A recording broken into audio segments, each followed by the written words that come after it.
शान रिसालत में गुस्ताखी नाकाबिल बर्दाश्त। निजामाबाद में बाद नमाज जुमा बड़े पैमाने पर पुरअमन एहतजाज। हालिया बीजेपी के दो आला कायदीन नुपुर शर्मा और नवीन जंदल की जानिब से शान रिसालत में की गई गुस्ताखी के खिलाफ आज अहले सुन्नत वल जमात निजामाबाद की जानिब से मोहम्मद अब्दुल रशीद रजवी की सदारत और क़यादत में बाद नमाज जुमा रूबरू मस्जिद हाशमी खिला रोड पर बड़े पैमाने पर पुरअमन एहतजाज किया गया।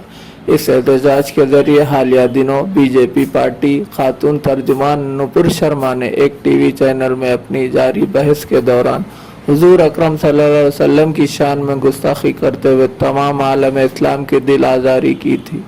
अपने फ़िरक़ा वाराना बयान के ज़रिए जहां एक तरफ तमाम मुसलमानों की दिल आज़ारी की गई, वहीं इसी तरह के बयानात के ज़रिए मुल्क में अमन की फ़िज़ा को बिगाड़ने की जरात करने वाले दो बीजेपी कायदीन को गिरफ्तार करने की मांग करते हुए सैकड़ों अफराद व नौजवानों ने इस पुरअमन एहतजाज में हिस्सा लेकर अपनी सख्त नाराज़गी दर्ज कराई है। मुसलमान सब कुछ बर्दाश्त कर सकता है, लेकिन इस्लाम की तौहीन और शान रिसालत में गुस्ताखी इसे नाकाबिल कबूल है। महकमे पुलिस की जानिब से सख्त इंतजाम किए गए थे।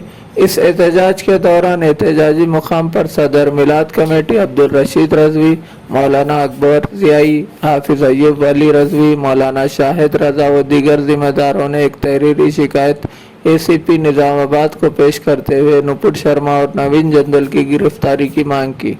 इस मौके पर मौलाना करीमुद्दीन कमाल, मोहम्मद फैयाजुद्दीन साबिक़ा सदर वक्फ कमेटी, कांग्रेस कायदीन मोहम्मद ज़िया अहमद, मोइन यूनुस, अहमद रब्बानी के अलावा सैकड़ों अफराद व नौजवान शामिल थे।